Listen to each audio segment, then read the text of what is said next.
Retour de votre carrefour de l'information sur Médien TV. Merci et bienvenue si vous nous rejoignez tout de suite. Le journal, voici les titres. Le roi Mohamed VI a reçu le chef du gouvernement, le ministre de l'Intérieur et le premier président de la Cour des comptes, Driss Jettou, en présence du conseiller du souverain, Fouad Ali Hima. C'était hier au Palais Royal à Casablanca. Abdelwafy Leftit a soumis au souverain les résultats des investigations menées par son département sur le suivi continu de l'action des agents d'autorité. Il a alors été décidé de sanctionner 180 fonctionnaires du ministère de l'Intérieur pour manquement dans l'exercice de leurs responsabilités. La réforme des centres régionaux d'investissement a aussi été décidée, vous le verrez. À l'occasion du 2e anniversaire de l'accord de Paris, plusieurs dizaines de dirigeants se réunissent aujourd'hui dans la capitale française avec un objectif, tenter de donner un coup d'accélérateur au financement très insuffisant de la lutte contre le changement climatique. Et puis, pour continuer sur le climat, nous irons en Côte d'Ivoire, à Abidjan, où les autorités ont décidé de limiter l'âge des voitures importées. L'objectif est de limiter notamment les émissions de CO2. Reportage dans ce journal.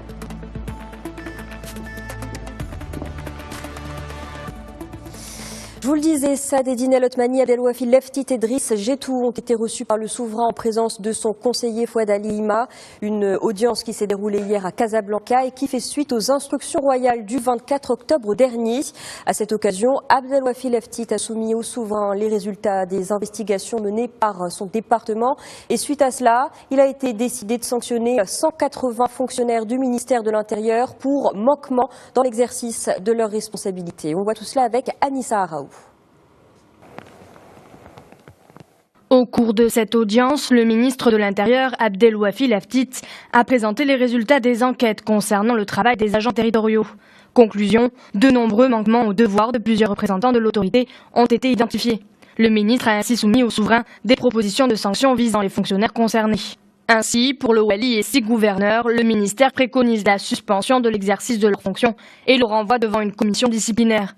Quant aux autres fonctionnaires, 86 ont été suspendus en attendant leur passage devant le conseil disciplinaire. 87 autres cadres recevront des avertissements. Par la suite, le roi Mohamed VI a reçu le rapport de la Cour des comptes sur l'évaluation de l'action des centres régionaux d'investissement. Le rapport de la Cour présidé par Driss Jettou souligne que les enquêtes menées démontrent l'existence d'anomalies qui empêchent les centres régionaux d'investissement de remplir correctement leur mission. Au-delà des sanctions, le roi Mohamed VI a insisté sur la nécessité d'accorder un intérêt particulier à la formation des cadres de ces centres et leur qualification pour être à la hauteur des missions qui leur sont assignées. Le souverain a donné ses instructions au chef du gouvernement qui devra lui faire des propositions pour une réforme des centres régionaux d'investissement dans un délai de 2 mois maximum. Objectif, exploiter les grandes potentialités d'investissement que connaît le Maroc.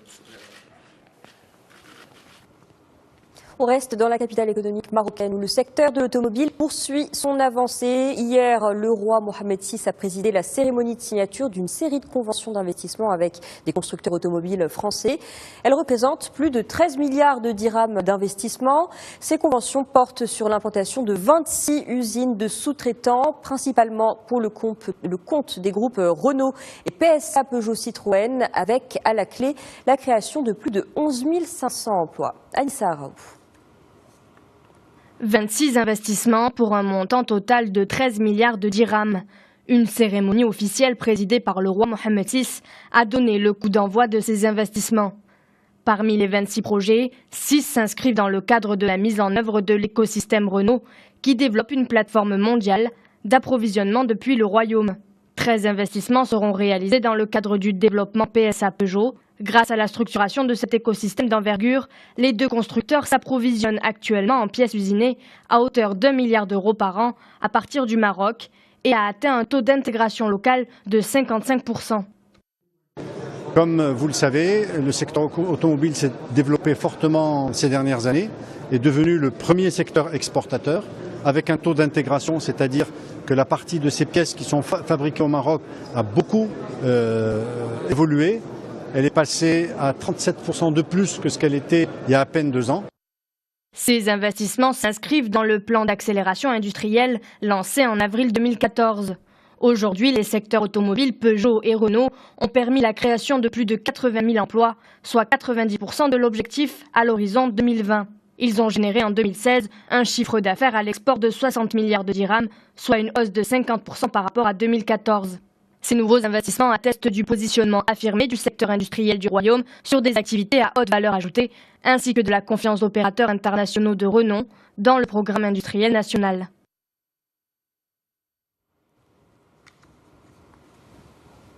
Le projet de loi de finances 2018 a été adopté à la majorité hier par la Chambre des conseillers. 47 membres ont voté pour, 22 contre. Prochaine étape maintenant, l'examen en deuxième lecture par la Chambre des représentants.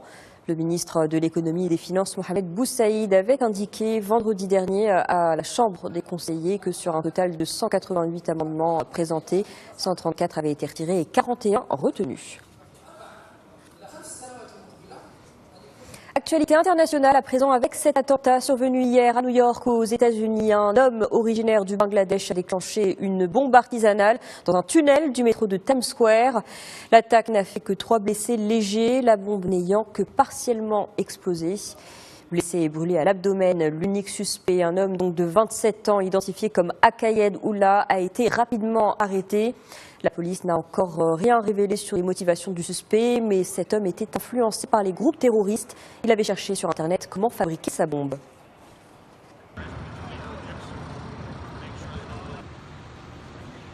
Entretien entre le président russe Vladimir Poutine et son homologue turc Recep Tayyip Erdogan à Ankara hier. C'est la dernière étape d'un marathon régional au cours duquel il a annoncé depuis la Syrie le retrait d'une partie significative des forces russes dans ce pays.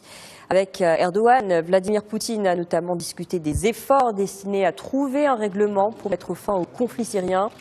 Erdogan a affirmé que la prochaine étape pour résoudre ce conflit serait un nouveau sommet à Sochi le plus tôt possible, mais sans indiquer donc plus de détails. La rencontre entre les deux dirigeants est la 8e depuis le début de l'année. Elle illustre leur étroite coordination sur le dossier syrien.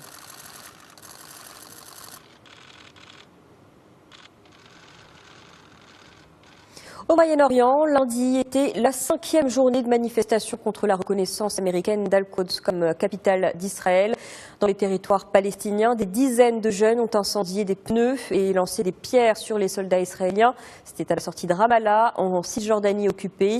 Les soldats israéliens ont riposté à coups de gaz lacrymogène, de projectiles en caoutchouc et sporadiquement à balles réelles. Plusieurs jeunes ont été blessés. Et puis, dans la même journée, lors d'une visite au Caire, le président russe Vladimir Poutine a critiqué le caractère déstabilisateur de la décision de son homologue Donald Trump. Le président de l'autorité palestinienne Mahmoud Abbas était également dans la capitale égyptienne où il a rencontré son président Abdel Fattah al-Sisi. Ce dernier a réaffirmé la nécessité de préserver le statut juridique d'Al-Quds.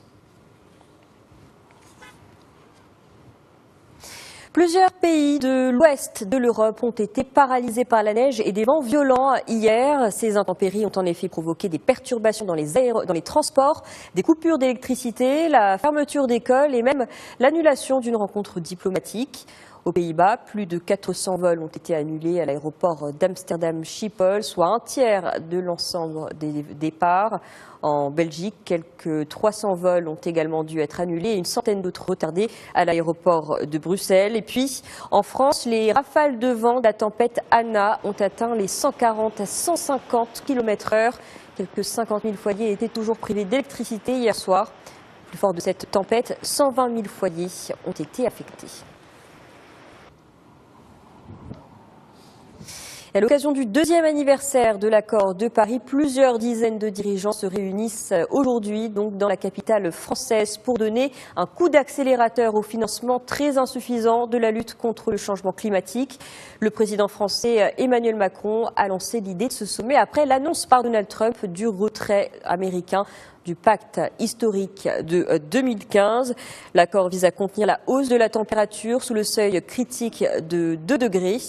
Mais sur la base des engagements pris par les États, la planète se dirige toujours vers 3 degrés supplémentaires par rapport à l'ère pré-industrielle. Déjà, une hausse de moins de 1 degré a suffi à provoquer plus de précipitations, le rétrécissement de la banquise ou encore l'augmentation du niveau moyen des océans. Et pour ce sommet, une cinquantaine de chefs d'État et de gouvernement sont annoncés sur l'île Séguin, à l'ouest de la capitale française. Parmi eux, le roi Mohamed VI, qui prendra part à ce rendez-vous mondial. Le ministère de la Maison Royale, du Protocole et de la Chancellerie l'a annoncé hier dans un communiqué. Que dire de l'Afrique et de la problématique du financement du coût de la lutte contre le réchauffement climatique?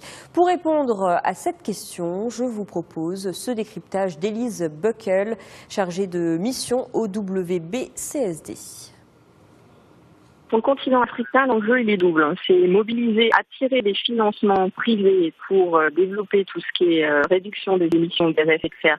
Tout le côté innovation, solutions innovantes, donc développer par exemple les énergies solaires, les transports sobres en carbone. Et ça, effectivement, le rôle du secteur privé est très important, mais aussi le rôle des banques multilatérales. Les pays développés se sont engagés à mobiliser au moins 100 milliards de dollars par an d'ici à 2020 pour à la fois la réduction des émissions de gaz à effet de serre et l'adaptation dans les pays en développement, donc y compris en Afrique. Maintenant, on n'a pas encore atteint cet objectif. Et on sait que l'addition va plutôt augmenter puisqu'on va aller plutôt vers les 300 milliards par an de coûts du fait des impacts du changement climatique, mais aussi de mobiliser les financements privés pour tout ce qui est innovation, développement des énergies solaires, des transports sobres en carbone, des nouvelles technologies aussi pour un développement sobre en carbone en Afrique. Élise Buckle qui répondait au micro de nos confrères de Radio Méditerranée Internationale.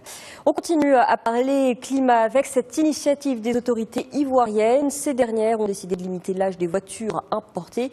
L'objectif du gouvernement est de limiter les émissions de gaz à effet de serre, mais aussi les accidents de circulation. Les réactions des usagers de la route dans ce reportage réalisé à Abidjan, donc par Famadion et Romuald Dago.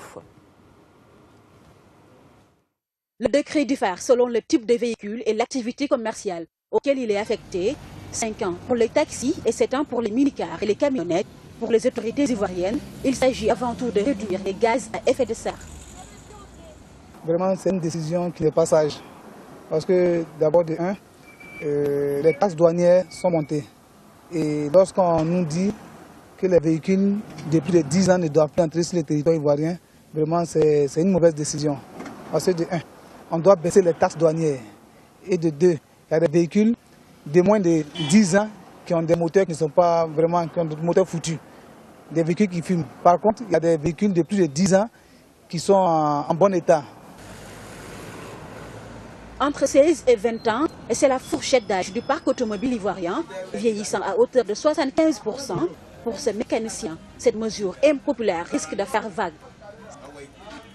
Quand le véhicule vient, si c'est un peu chose, quand ce sont les voitures importées, nous, ça nous arrange parce qu'on arrive à travailler un peu dedans. Voilà. Donc quand c'est les nouvelles véhicules, en général, nous-mêmes les mécaniciens, c'est quand les voitures sont un peu vieux que ça arrive à venir au garage.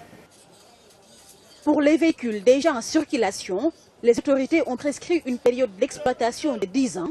En revanche, la nouvelle mesure devrait entrer en application dans un délai de 3 mois.